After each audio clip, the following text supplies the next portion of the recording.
Alô. Boa noite a todos. É uma alegria enorme estarmos aqui e podermos compartilhar novamente alguma coisa com vocês sobre a palavra de Deus. Não sei quantos de vocês ficaram tão impactados quanto eu com esse filme do Tony. É Tony, né? São aquelas situações assim que dá vontade de... Tá bom por hoje, né? Vamos parar por aqui. Vamos pensar nisso que a gente acabou de ouvir e refletir, né, sobre isso nas nossas próprias vidas. Mas nós vamos dar continuidade à série, assim, não vou parar por aqui. Nós vamos refletir um pouco mais hoje sobre a alma sobrevivente. Eu queria, no primeiro momento, fazer uma pequena revisão das primeiras 3 reflexões que a gente já teve aqui nas últimas semanas, dentro dessa série.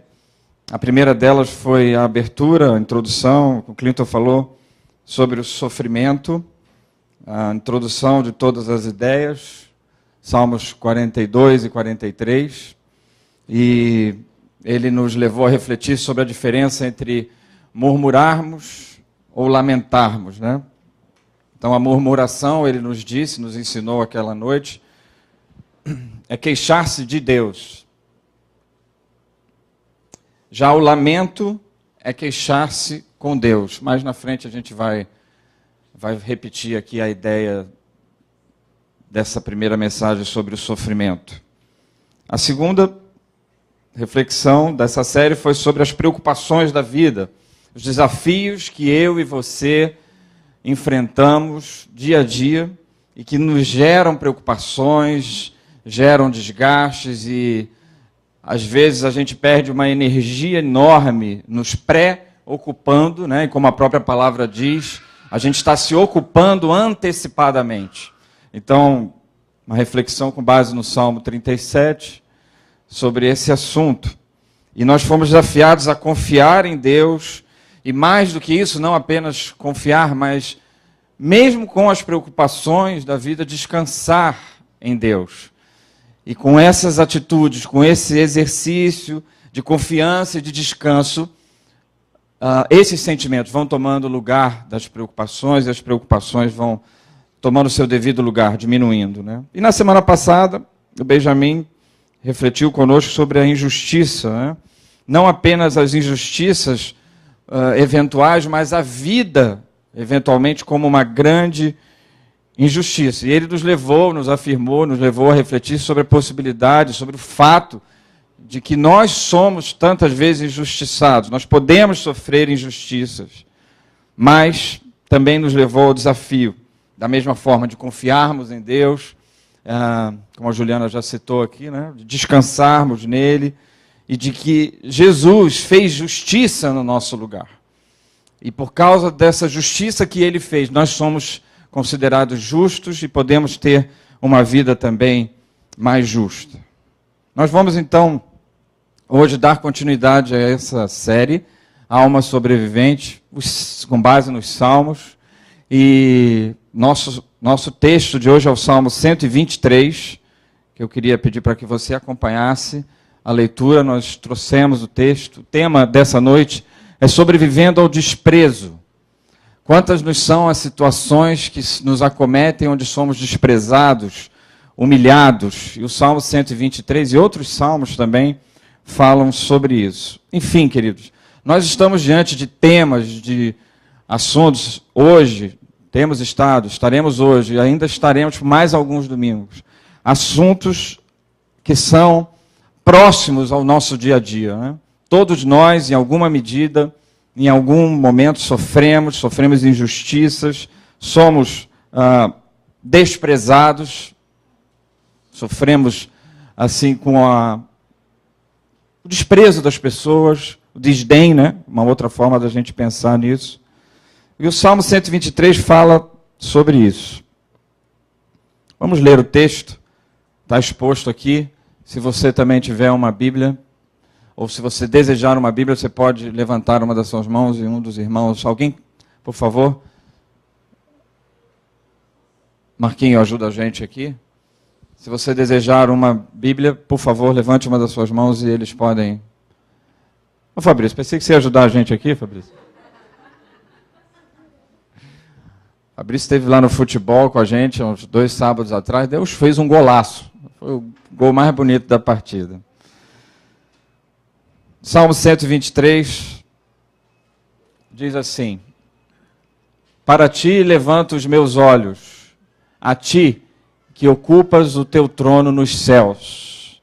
Assim como os olhos dos servos estão atentos à mão de seu Senhor, e como os olhos das servas estão atentos à mão de sua senhora, também estão os nossos olhos atentos ao Senhor, ao nosso Deus, esperando que Ele tenha misericórdia de nós. Misericórdia, Senhor, o salmista clama, tem misericórdia de nós. Já estamos cansados de tanto desprezo, estamos cansados de tanta zombaria dos orgulhosos e do desprezo dos arrogantes. Que o Senhor abençoe a reflexão dessa noite, que o Senhor fale aos nossos corações, com base nesse texto e tudo aquilo que a gente tiver para refletir aqui, que Deus fale com os nossos corações, com sua mente, que você esteja aqui concentrado nessa noite. Irmãos, é um prazer enorme falar sobre os Salmos, pensar e ouvir, refletir sobre os Salmos. São textos com os quais eu me identifico muito, textos que tantas vezes conseguem transformar em palavras sentimentos que eu não consigo às vezes. Não sei se isso acontece com você também, mas de fato quando lemos os salmos que temos refletido aqui e outros salmos, aquela linguagem, aquele texto, são linguagens, são textos que estão muito próximos de verdades, às vezes contidas nos nossos corações e nas nossas mentes. Verdades essas que a gente não consegue transformar em palavras, não consegue expressar. Os salmos nos ajudam isso, pode ajudar você e a mim a expressar com autenticidade, com verdade, os sentimentos que a gente carrega. Então, como já falamos aqui, relembrando os estudos feitos, sofrimentos que a gente enfrenta, injustiças que a gente enfrenta, dores, medos, todas essas situações a gente pode encontrar nos Salmos. Então, é maravilhoso a gente refletir sobre isso. E esse Salmo 123 afirma de uma forma muito clara sobre essa questão do desprezo, do descaso que a gente pode sofrer. É um salmo de contemplação, né? Nós estamos diante de um salmo, queridos, que clama, tem clamor nele, né? Contemplação, fala sobre misericórdia, ele pede a misericórdia de Deus de uma forma explícita num dos versos. Agora, ele é muito interessante pela própria estrutura que ele está escrito, né? Não é muito comum essa estrutura, mas os versos 1 e 2, o salmista nos apresenta uma proposta. Ele fala sobre a saída, ele fala sobre o olhar. Nós vamos falar sobre isso mais na frente. Isso é muito interessante, né? Que ele começa nos dando a saída, nos dando a resposta para o problema, no caso do desprezo. Então ele vai afirmar, né, sobre a questão do olhar, versos 1 e 2, o salmista fala: A ti levanto os meus olhos, a ti que ocupa o teu trono nos céus, assim como os olhos dos servos, novamente, estão atentos à mão do seu Senhor, e como os olhos das servas estão atentos às mãos da sua senhora, também os nossos olhos estão atentos ao Senhor. Então ele repete essa expressão do olhar. É a resposta ao problema que ele está enfrentando. Então ele começa com a resposta. É muito interessante. E na sequência, versos 3 e 4, ele termina com um lamento, com essa expressão, com o problema, a questão que ele estava sentindo, verbalizando de forma explícita o que estava angustiando o seu coração e a sua mente, a questão do desprezo. Então ele fala e repete várias vezes, usando expressões e palavras diferentes, né? A gente encontra então nos versos 3 e 4 essa questão do clamor, da misericórdia. O salmista clama de forma explícita, há uma exclamação, né, no verso 3. E ele usa diferentes palavras para reforçar a ideia daquilo que ele estava sentindo. Eu não sei se isso é comum com você, mas é muito interessante. Ele fala sobre cansaço, sobre desprezo, sobre zombaria, sobre orgulho, sobre arrogância. Vamos ler novamente os versos 3 e 4. Como eu disse, verso 3. Misericórdia, Senhor, tem misericórdia de nós.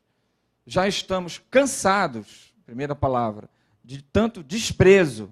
Estamos cansados novamente de tanta zombaria dos orgulhosos e do desprezo dos arrogantes. Você se sentiu ou tem se sentido desprezado atualmente? Você foi atingido ou está sendo atingido por zombaria, usando aqui a expressão do Salmo? Este Salmo tem algo a dizer para você e para mim nessa noite, então. Esse Salmo, então, descreve alguém que está como com a alma farta, cheia, desculpa a expressão aqui, entre aspas, empanzinada, né, de desprezo. Por isso ele reforça com essas outras palavras. A ideia aqui, segundo alguns comentaristas, seria como a terra molhada. A situação da alma desse salmista, é como a terra tão molhada, tão cheia, chove tanto que a água começa a vazar da própria terra. A terra já não absorve mais aquela água e transborda. Essa é a ideia da alma saturada, impregnada, é isso mesmo. É a mesma ideia desse salmo. Isso às vezes acontece com a gente, não é verdade? Às vezes, situações de cansaço, situações de desprezo, que é o nosso tema. De uma forma simples da gente entender, o salmista está afogado nesses sentimentos. Eu não sei se isso lhe é comum, lhe é familiar, mas a mim, sim. Não especificamente na situação do desprezo, mas em outras situações. Às vezes a gente se sente afogado. Tamanha recorrência, tamanha repetição de situações de humilhação, de arrogância, de gente arrogante perto da gente, que a gente como que se sente afogado nos nossos sentimentos, nas nossas dores. E o salmista, então, nos expressa isso de uma forma escancarada, né? Para que você e eu possamos recorrer à saída que ele também nos dá, né? Os versos 1 e 2 que nós já falamos. Refletindo um pouco mais sobre esse assunto, pensando sobre isso, queridos, eu queria ver alguns aspectos importantes sobre esse tema, essa questão do desprezo, que talvez você esteja sofrendo, esteja passando, já passou. Queria refletir um pouco mais com vocês sobre isso. E a primeira ideia que me veio à mente foi buscar a definição desse assunto, desse tema, dessa palavra. E é o seguinte: desprezo nada mais é do que o desdém. É não atribuir o valor real a um objeto, ou o que nos é importante aqui, a uma pessoa. É a indiferença, é mostrar o quão é insignificante para ele. É a falta de estima, e respeito. Esse é o significado do desprezo. Diante desse significado, eu fiquei pensando, aquela afirmação popular, né, que a gente vê tantas vezes, quem desdenha quer comprar, não é isso? Eu acho que é mentira, né? Eu acho que não cabe, não, essa história aí. Quem desdenha quer comprar. Nem para os namoros aí, as paqueras, não serve. Não se aplica. Procure outras táticas. Mas não essa história do desprezo e do desdém. Enfim, quantas vezes passamos por isso, não é mesmo? Quantas vezes eu e você nos vemos em situações de desprezo, enfrentando arrogância, enfrentando zombaria. Eu estou me referindo aqui a possíveis namoros rompidos, a casamentos desfeitos, a situações de ausência na família, né? Descaso, pai, da mãe, o descaso entre o casal, que pode chegar ao ponto do desprezo. Continuando a refletir um pouco mais nessa direção, eu fiquei pensando em algumas possíveis fontes, coisas que geram sentimentos de desprezo, coisas que provocam ou podem provocar o desprezo. Não estou aqui querendo esgotar o assunto de forma nenhuma, nem conseguiríamos pelo tempo que temos, mas fiquei pensando e olhando para o próprio texto, a gente encontra algumas expressões que nos levam a refletir sobre possíveis fontes do desprezo. A primeira delas é a questão do orgulho, que é o grande problema da humanidade, não é mesmo? Orgulho, gente que se sente melhor do que os outros, gente que se acha superior,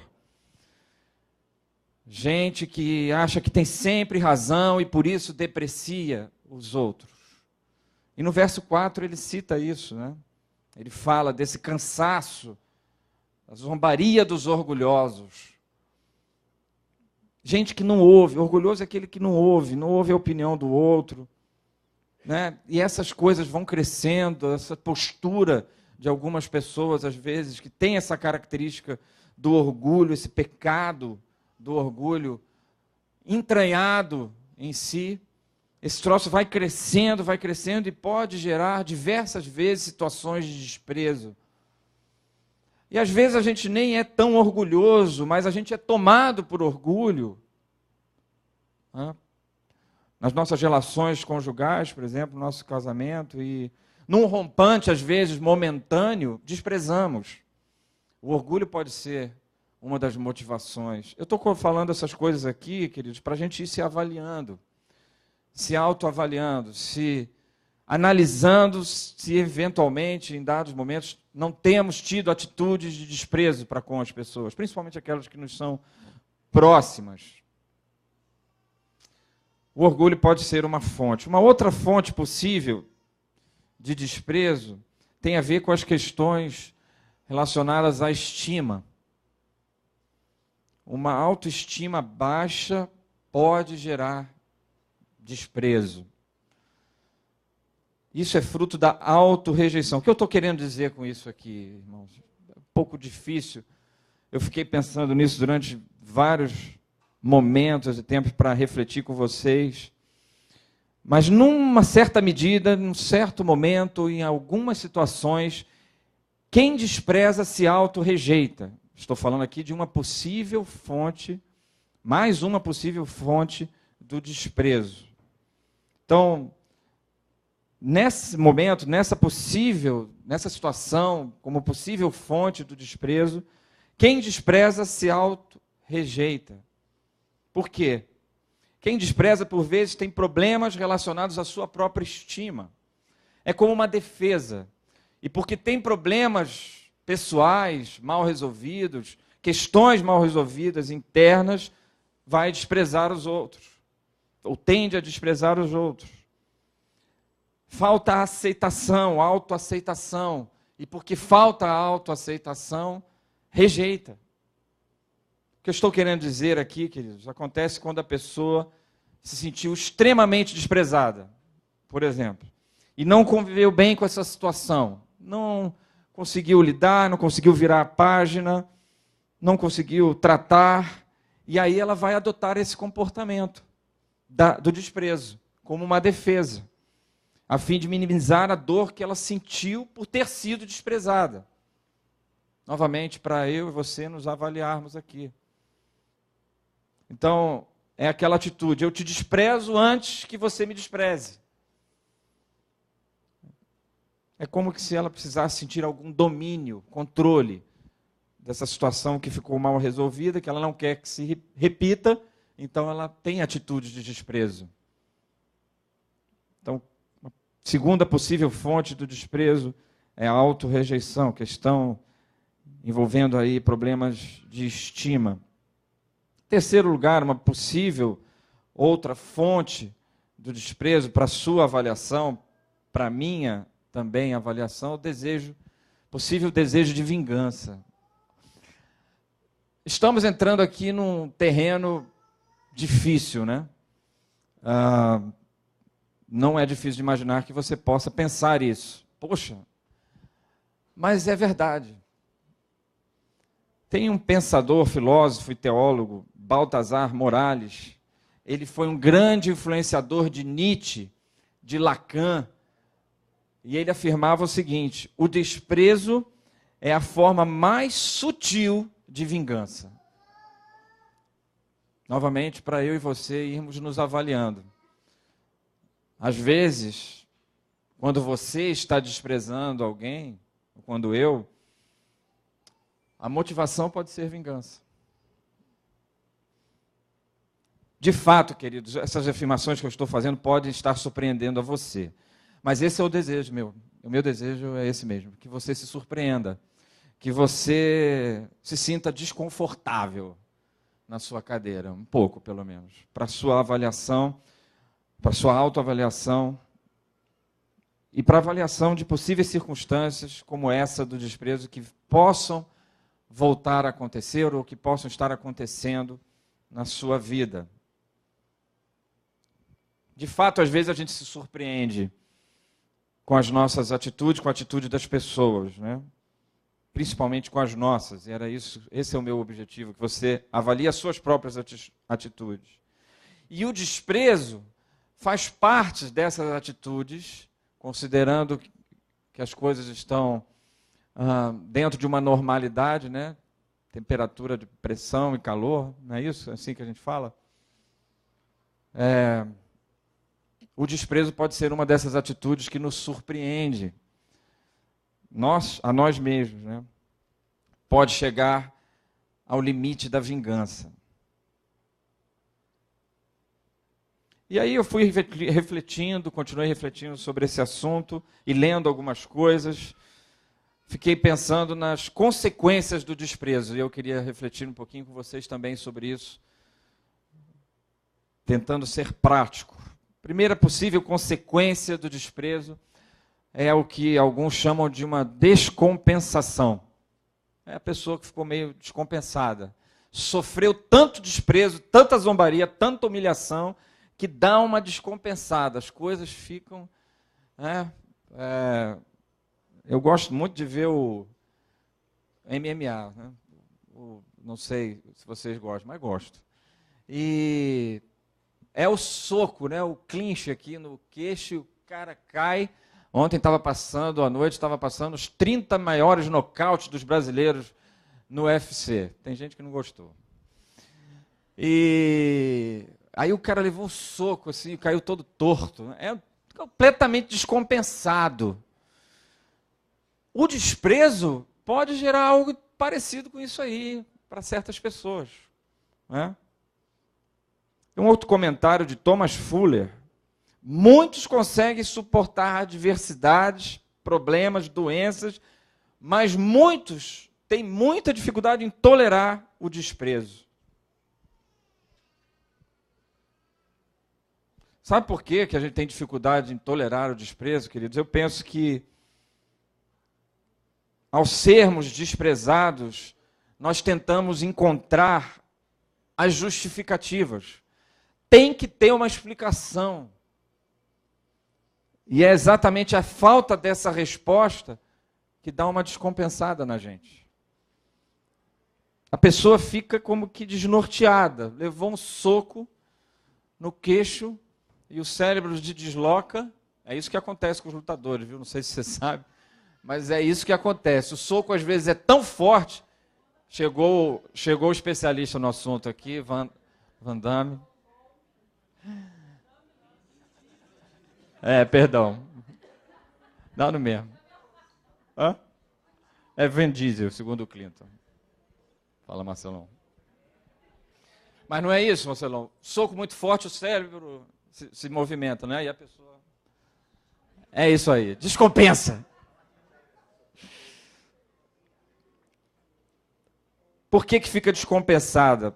Porque ela não acha uma resposta, às vezes, óbvia, clara, para aquela situação. Termos práticos, querido, é que nesse caso, consequência do desprezo, essa situação de descompensar, o exemplo que inevitavelmente me veio à mente é a questão do marido que deixou a esposa. tão comum, né, hoje em dia. E às vezes o marido deixou, a verdade é que deixou porque não conseguiu segurar a onda mesmo. Esposas, é difícil segurar a onda. Só as mulheres que riram, os homens ficaram calados. Mas não é? É difícil. Os homens ficaram calados, falaram, o Armando vai apanhar hoje. Não, calma, vou chegar lá. É difícil segurar a onda, né? E aí a mulher não teve culpa de nada. Às vezes tem, mas às vezes não teve culpa de nada. O cara simplesmente não conseguiu segurar a onda. Se deixou levar, perdão aqui pela gíria, né? Segurar a onda, mas é isso mesmo. Deixou porque não conseguiu segurar, e aí... Mas o que vai acontecer com ela? Descompensa. Ela vai se sentir culpada. É uma lamentável consequência, a descompensação, a culpa. Juliana, é verdade, é difícil para os dois. Mas se a gente for pensar friamente ao longo da história, né, e pelas pesquisas, nós estamos ferrados, né? Os homens estão ferrados. As mulheres também estão indo para o mesmo caminho, infelizmente, né? Segunda possível consequência do desprezo é o autodesprezo, que tem aquilo que tem a ver com o que falamos na introdução lá. Não é? Quando uma pessoa sofre rejeição ou desprezo e aquilo é interiorizado, aquilo passa a se tornar uma verdade da sua alma, ser desprezada. Né? Então ela se despreza. O exemplo da separação cabe aqui também, e aí para o homem ou para a mulher. Se a mulher deixou o homem, o cara vai se olhar no espelho e vai se sentir o pior de todos. Sei não, né? Há controvérsias. Mas é aquela situação em que o espelho passa a ser uma má companhia. É o autodesprezo. Não só pelo abandono físico, pela separação física, mas quando há aquele abandono emocional, o abandono físico, no caso do casal, na relação sexual, o abandono da cumplicidade. A pessoa pode ser linda, modelo, né? Vai se olhar no espelho e vai se achar feia. É o autodesprezo. Uma possível consequência dessas situações de desprezo. Mas eu não vim falar disso aqui, queridos. Nós viemos falar aqui do Evangelho, que é restaurador, que é curador, que é a saída para essas situações de sofrimento que a gente está refletindo aqui nos Salmos. E o Salmo 123 também nos ensina sobre isso. Então, como podemos sobreviver a situações de desprezo? Quais são algumas possíveis saídas para que eu e você façamos uso, nos apeguemos a elas em situação de desprezo, de zombaria, de escárnio, sei lá mais o que, né? Tantas vezes acontece com a gente. Em primeiro lugar, queridos, a primeira saída, a primeira resposta, nós estamos diante dela. É diante dessa mesa, diante da cruz ali simbolizada ali, a cruz de Cristo. É olharmos para Jesus. Olha o texto de Isaías 53, o que nos fala sobre essa palavra do desprezo. Isaías 53, verso 3 diz: ele foi desprezado, rejeitado pelos homens, um homem de dores, experimentado no sofrimento, como alguém de quem os homens escondem o rosto, foi desprezado. E nós não tínhamos em estima.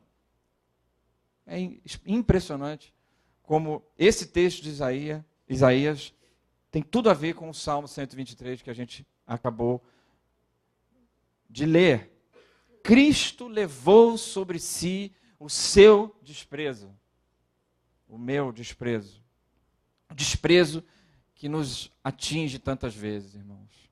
O que nós estamos querendo falar aqui, queridos, para a sua reflexão e para a minha, é que a cruz de Cristo tem mais a nos oferecer.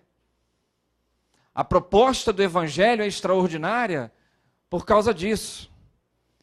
Além da extraordinária e única salvação proposta na cruz de Cristo, perdão dos nossos pecados, nós vamos encontrar em textos como esse, em outros tantos textos, respostas para as nossas dores, respostas para os nossos sofrimentos, respostas para os nossos desprezos. Então, a cruz carrega sobre si, carrega em si, para nós, cura psicológica, por exemplo. Muitas vezes oramos e cantamos, né, esse texto, mas não nos apropriamos, não interiorizamos as verdades contidas nesta afirmação de que Ele levou no seu lugar e no meu o desprezo e as dores e os sofrimentos, as injustiças. Nós não transformamos isso em verdades para nós mesmos. Ele levou sobre si o nosso desprezo. Todos nós enfrentamos em algum momento, em alguma medida, situações de desprezo, de desdém. Lembre-se, Jesus não levou apenas os nossos pecados. Ele levou também as nossas dores, os nossos desprezos. As rejeições sofridas por um pai, por uma mãe, desatento, desavisado, despreparado. É o que alguns comentaristas falam sobre a solidariedade do Calvário. É extraordinário isso, queridos. É extraordinário isso para as nossas vidas. Porque é a cruz em prática. A solidariedade do Calvário, pode passar, querido, é a cruz em prática. Nós encontramos, portanto, na cruz, tanto o imenso e necessário perdão para os nossos pecados, e esse perdão gera salvação para as nossas vidas, para as nossas almas, mas encontramos também o alívio existencial das emoções sofridas. E isso é para hoje, não é para depois. Isso é para hoje, para a sua vida, para o nosso dia a dia, para as questões que a gente enfrenta no nosso dia a dia.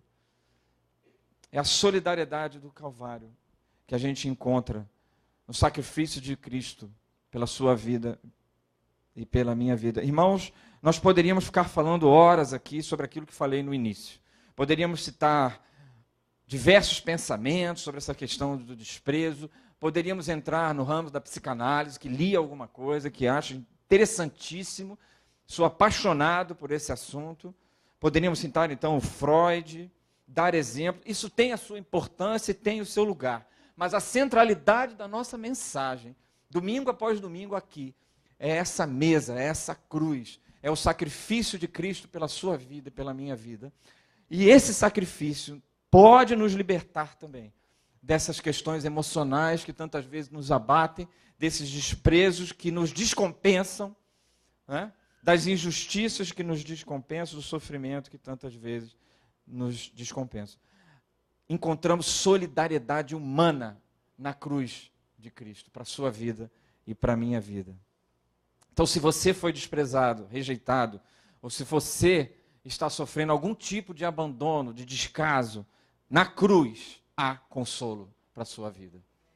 Essa é a centralidade da nossa mensagem. Então, entregue sua vida a Cristo hoje. Entenda o que Cristo está propondo. Entenda o que Ele fez. Entregue sua vida a Cristo hoje. Nós temos o privilégio depois de participar da ceia. Então, em primeiro lugar, vencemos o desprezo, porque Cristo venceu o desprezo em nosso lugar. Nós podemos vencer as situações de desprezo, porque Ele venceu. Essa é a centralidade da nossa reflexão e da nossa mensagem. Em segundo lugar, nós podemos vencer o desprezo, desprezando o desprezo. É isso mesmo. O desprezo só é desprezo quando nós o prezamos. Quando nós o valorizamos. Enquanto o prezamos, ele nos despreza. É interessante, né? Não estou sugerindo aqui que você deva desprezar as pessoas que te desprezam. Embora reconheça que isso às vezes seja a nossa tendência. E o quanto seja difícil não fazer isso. Mas a proposta do Evangelho, a proposta que Cristo, na cruz, nos ensina é: Pai, perdoa. Perdoa-os, porque eles não sabem o que fazem. Esse é o Evangelho, queridos. Durma com esse barulho. Esse é o Evangelho. É aprender a viver a vida amando os homens e desprezando o ódio que eles nos oferecem, o desprezo que eles nos oferecem, o descaso que eles nos oferecem. A fórmula usada por Jesus é: Pai, perdoa-lhes, porque não sabem o que fazem. Então, despreze o desprezo e ele desaparecerá. Ou pelo menos ele se enfraquecerá. É a questão do pecado, querido. Quanto mais valorizamos o pecado, mais força ele ganha. Por isso que a Bíblia fala para a gente confessar, porque a gente confessando enfraquece a força que ele tem tantas vezes. É a mesma coisa. O desprezo, o princípio aqui é o mesmo. O desprezo ganha força quanto mais valor eu dou a ele. Ao passo que se eu conseguir, por Cristo, por intermédio do que Cristo fez, pelo que o Evangelho nos ensina, desprezar o desprezo, ele se enfraquecerá. Vou adiantar aqui mais um pouco. Terceiro lugar, nós podemos vencer o desprezo, que é a grande resposta do Salmo 123, é a grande proposta, a grande saída, é mantendo os nossos olhos fixos em Deus. Versos 1 e 2, nós falamos isso lá por 4 vezes. O salmista repete essa questão do olhar. Então, aonde estamos colocando o nosso olhar? No desprezo ou na cruz? No desprezo ou em Deus? A conclusão da proposta do salmista, versos 1 e 2, é exatamente essa. Também os nossos olhos estão atentos ao Senhor. Também os nossos olhos estão atentos ao Senhor. E é interessante as expressões que ele usa, o salmista usa, no início do verso 1, parte A, ele diz: a ti que habita nos céus. É diferente de tu, Senhor, é a ti que habita nos céus. Irmãos, a ideia aqui não é do céu lá longe, de um outro lugar distante. O que o salmista está expressando aqui é de um Deus que está acima de todas as coisas, de um Deus que é poderoso, de um Deus que está sobre tudo, de um Deus que está sobre o desprezo sofrido, e de um Deus que decidiu levar sobre si as nossas dores, os nossos desprezos também. A expressão é de um Deus poderoso, mas ao mesmo tempo de um Deus que é íntimo. Ele é intimamente poderoso. Essa é a expressão aqui do salmista. Esta expressão dá ênfase àquele que jamais deixará de prestar atenção em você e em mim, nas mais diversas situações que a gente pode enfrentar. O Salmo 27, verso 10, não está aqui, diz aquela situação, né, do pai e da mãe que possivelmente ele usa para expressar essa ideia do Deus presente. Meu filho, ainda que teu pai ou a tua mãe te desprezem, novamente a palavra desprezo, ele diz: eu te acolherei, diz o Senhor. Eu te acolherei. Esse olhar do salmista, que deve ser o nosso olhar, fala de espera, fala de ter calma, ter paciência. É alguém que está confiando em alguém. Essa é a ideia do salmista aqui. O salmista estava confiando em Deus, mantendo os olhos firmes nele e não na situação. De fato, pensarmos nos desprezos de um pai e de uma mãe para com um filho é algo extremo. É algo difícil da gente imaginar, mas a gente sabe, infelizmente, a gente sabe de situações dessas no Brasil. Haja visto um número infinito de crianças largadas para adoção nesse país. Mas é algo brutal. Para que isso aconteça, novamente em condições normais, né, algo terrível está acontecendo. O abandono de um pai e de uma mãe para com o filho. Não sei se tem alguém aqui que viveu algo nessa direção.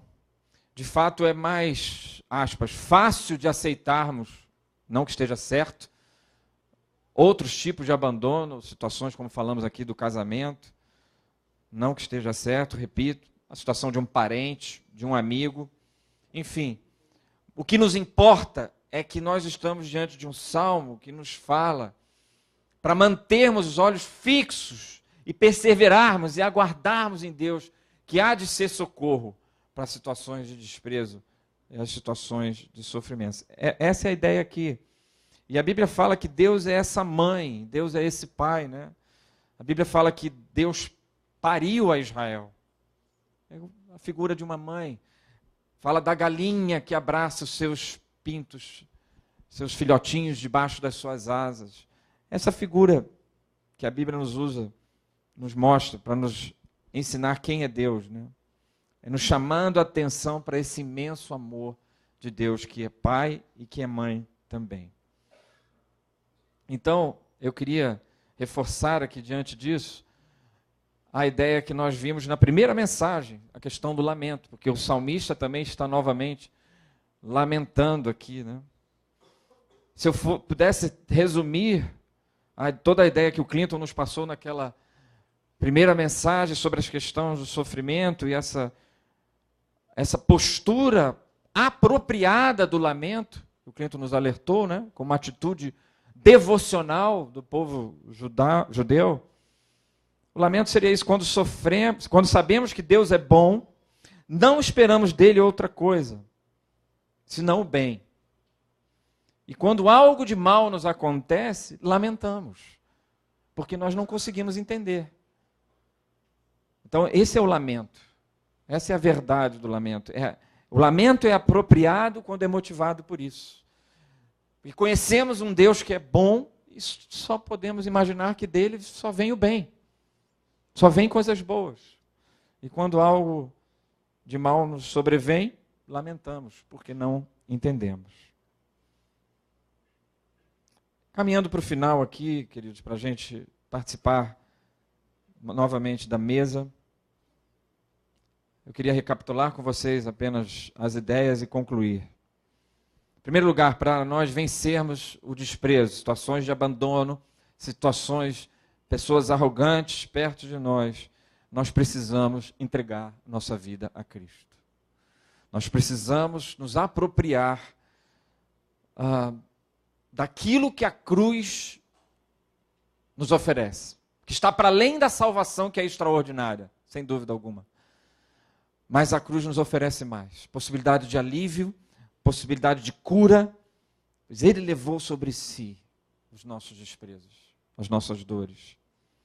Eu e você, então, podemos vencer os desprezos que nos advêm, porque ele venceu na cruz.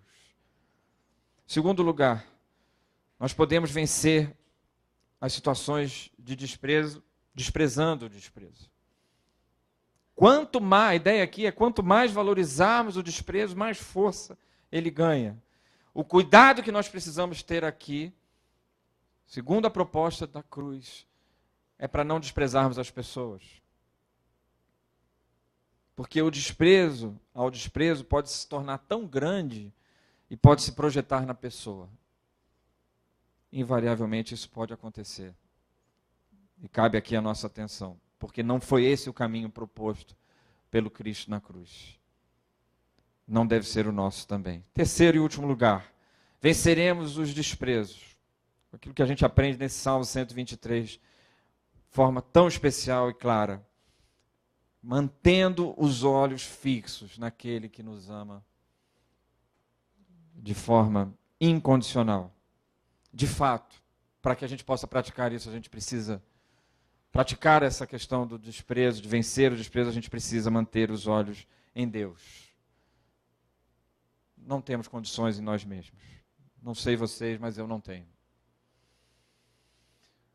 Às vezes, as circunstâncias que nos cercam, quase que diariamente, né? Como alguém já disse, precisamos vencer. Antigamente falava um leão por dia, né? Agora já se fala em vários leões por dia, não é não? Quem está aí lidando nos seus trabalhos, nas suas lutas. Tantas vezes esses leões são despresos. Não é? Tantas vezes nossa alma é abatida pela situação de desprezo. Mas graças a Deus pela cruz, que pode funcionar como um filtro, uma lente, uma forma alternativa de olhar. É essa a proposta do salmista. Né? Esse olhar de alguém que sabe que está lidando com Deus que é bom, essencialmente bom, e que pode vencer essas situações. Então nós somos desafiados pelo Salmo a manter os nossos olhos fixos nesse Deus que é Pai, que nos acolhe e que nos abençoa. Nós estamos chegando no final dessa reflexão que eu espero você possa meditar nela, refletir ao participar dessa mesa e que possa haver cura para você nessa noite, possa haver transformação, uma nova forma de ver situações como essa de desprezo, ao participar dessa mesa, ao comer do pão, beber do cálice, que isso tudo possa funcionar para você como um filtro, que a cruz possa, de fato, ser como que uma lente, uma forma diferente, uma alternativa de olhar para situações como essa. Mas me ocorreu aqui, já que eu falei tanto em situações de desprezo, né, usei como exemplo a questão do casamento, e como possivelmente alguns aqui podem estar enfrentando, podem já ter enfrentado, me ocorreu aqui de falar um pouco mais sobre isso rapidamente, e que isso Deus possa abençoar a sua vida e a minha vida, os nossos casamentos, para que a gente se proteja sobre essa questão do desprezo nas nossas relações conjugais. E se você... Obrigado, Rogério. São apenas algumas dicas, porque eu usei muitos exemplos, né? Falei dessa questão do casamento e abandono, e as pessoas riram, e de fato, às vezes, essas situações podem nos atingir nas nossas relações conjugais. Então, algumas dicas assim de proteção. Com elas já é difícil. Sem elas, não sei o que você deve fazer. Mas é o seguinte, em primeiro lugar, fé, temor a Deus, para evitar o desprezo e o abandono no casamento. Em qualquer situação, mas em especial no casamento. Temor a Deus. Então, os jovens aí, né, a igreja está, graças a Deus, tem mais jovens. Se você tem o desejo, eu acredito que todos tenham aqui, né, pretende se casar, procure alguém que tema a Deus. Ah, mas isso resolve? Não. Eu não estou dizendo que garante, mas te protege um bocado. Porque é difícil, às vezes, segurar a onda. Para os dois. Atendendo aqui as súplicas femininas. É difícil, às vezes, segurar a onda. Então, temor a Deus. Segundo lugar, caráter. O caráter de uma pessoa está para além de possíveis deslizes. O que eu estou querendo dizer é o seguinte, o caráter de uma pessoa num casamento pode ajudá-la a protegê-la a si mesma e ao seu cônjuge e evitar essa questão do desprezo e do abandono. Agora, a falta do caráter. Né? E por último, se eu pudesse aqui ser uma relação densa. Procure no seu casamento ter uma relação profunda em todos os níveis, em todas as áreas, em todos os sentidos, profunda no diálogo, profunda na verdade, profunda no perdão, profunda na sexualidade. Irmãos, eu não estou dizendo aqui que eu tenho plenitude nisso. Os que são mais perto de mim sabem que eu não tenho. Mas penso que são algumas dicas para nós tentarmos como que blindar as nossas relações de possíveis situações como essa, de abandono e de desprezo. Fica aqui essas dicas. Temor a Deus, caráter e densidade, profundidade na relação conjugal. E se você ainda não se casou, pense nisso. Escolha muito bem. Como alguém já brincou uma vez, abra bem os olhos antes, olhe muito, olhe mesmo. Os jovens estão rindo. Olhe mesmo. Depois, fecha os olhos. Olhe só para um. Né? É isso. Vamos orar, vamos falar com Deus.